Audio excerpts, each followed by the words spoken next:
Hello' guys welcome to our YouTube channel Kumar's vlog. আজি এটা video' লৈ স্বাগতম জনালোঁ। আজি গণেশ চতুৰ্থীৰ উপলক্ষে আমি গণেশ বাবা দৰ্শন কৰিবলৈ গৈ আছোঁ। তো আপোনালোকক দেখাম গোটানগৰৰ বৃহৎ এটা গণেশ মন্দিৰ, যোনটো মানুহ নাজানে। এয়া গণেশ মন্দিৰ আহি পালোঁ।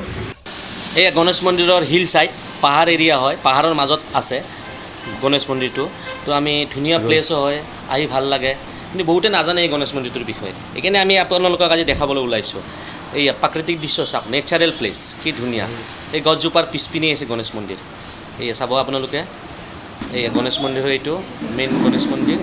গণেশ মন্দিৰৰ ভিতৰৰ অংশটোও দেখাম আমি আপোনালোকক গৈ পিনে। এতিয়া বহুত মানুহ আহে ইয়াত, ভক্ত দৰ্শনো কৰে। এয়া আমি আহি পালোঁ গণেশ মন্দিৰ। এতিয়া আমি পূজা কৰিম। এয়া মাইকেলে পূজা কৰিব ধৰিছে আজি, চাব।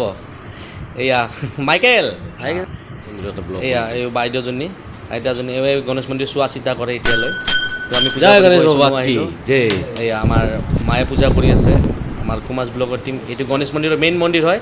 এইটো এটা জাগ্ৰত মন্দিৰ, আৰু এই মন্দিৰটো নিজে হৈছে উৎপন্ন হোৱা এটা মন্দিৰ। তো চাওক আপোনালোকে ধুনীয়াকৈ, বৃহৎ মন্দিৰ, জাগ্ৰত মন্দিৰ। আপোনালোকে আহিব কেতিয়াবা। এয়া আমাৰ অজয়, কুমাৰ্ছ ব্লগৰ টীম, তেওঁ আহিছে আজি। জয় গণেশ বাবা। তো এতিয়া আমি অলপ পূজা কৰিম গণেশ বাবাৰ নামত, যাতে সকলোৰে ভাল হয়, আমাৰো ভাল হয়, আপোনালোকৰো ভাল হয়। বহুত মানুহৰ পূজা কৰা হৈ গ'ল। এতিয়া আমি গণেশ মন্দিৰৰ পৰা আমি হনুমান মন্দিৰ যাম, শিৱ মন্দিৰ, দুৰ্গা মন্দিৰো আছে ইয়াত। তো আপোনালোকক আমি দেখাম দুৰ্গা মন্দিৰটো। এয়া শিৱ মন্দিৰ, ওম নমঃ শিৱায়। আমি শিৱক পূজা কৰিলোঁ, একেলগে আছে। এয়া হনুমান মন্দিৰ, হনুমান বাবা আছে। তো হনুমান বাবাকো আমি দৰ্শন কৰিলোঁ, ভাল লাগিল। এতিয়া আমি আপোনাৰ তলত যাম, এটা মানে যোনপিনে ওলাম আমি, সেইপিনে এটা মানে খাপ বুলি ক'ব পাৰি, নাগ দেৱতা। তো নিজে হোৱাৰ দৰে হৈছে নাগ দেৱতাটো, চাব আপোনালোকে। এয়া তাতে নাগ দেৱতা, ইয়াত কিবা এটা হোৱা বুলি কয়। তো নাগৰ দৰে এটা চিন আছে। তো এইকাৰণে আমি এতিয়াও পূজা কৰিলোঁ।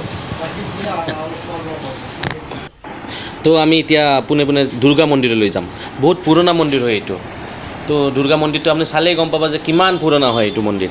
কিন্তু কোনো ধৰণৰ মেৰামতি নাই, কোনো সহযোগ নাই, কাৰোবাৰ সহায়ো পোৱা নাই।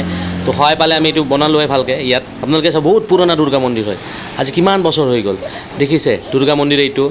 আপোনাৰ চব আছে, দুৰ্গা পূজাত যি মূৰ্তি থাকে ইয়াত অৰিজিনেলভাৱে আছে, দেখিছে। আমি পূজা কৰিলোঁ তাত, মাটিৰে হয়, মাটি পোৱাই টান, কিন্তু অকল মাটি আছে তাতে। আৰু দুৰ্গা মা আছে আপোনাৰ, যেনেকৈ কাৰ্তিক গণেশ এনেকৈ থাকে, পূৰা ছেইম দুৰ্গা মন্দিৰ, দুৰ্গা পূজাৰ দৰে যেনেকৈ ছেইম আছে ইয়াত। মানুহ আহে, বহুত আহে মানুহ ভক্ত দৰ্শন কৰিবলৈ।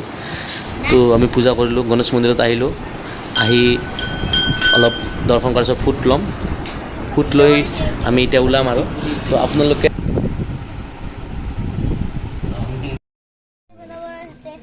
তো ধুনীয়া জেগাও হয় এইটো, পূৰা প্ৰকৃতিৰ দৃশ্য, পাহাৰৰ মাজত ঠাণ্ডা ঠাই।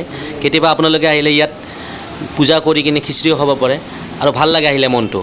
দেখিছেনে কি ধুনীয়াকৈ আছে জেগা, মন্দিৰৰ ওপৰত, আৰু প্ৰাকৃতিক দৃশ্য, গছ গছনি, মানে ঠাণ্ডা জেগা আৰু ধুনীয়া লাগে আহি। তো আপোনালোকে আহিলে কেতিয়াবা দৰ্শন কৰিব গোটানগৰৰ গণেশ মন্দিৰ।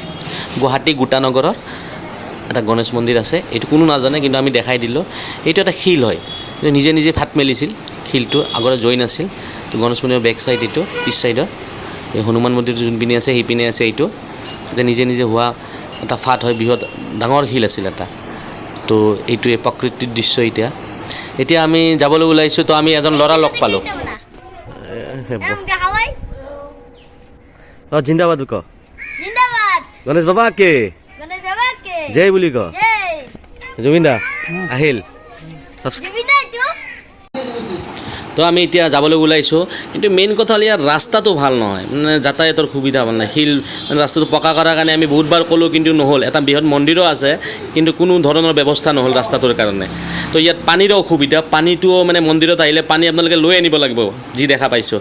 পানী নহ'লে বেলেগৰ পৰা ল'ব লাগিব। সেইকাৰণে ক'লোঁ যে ৰাস্তাটো যদি ভাল হয়, আমাৰ মন্দিৰটোও ভাল হ'লে হয়।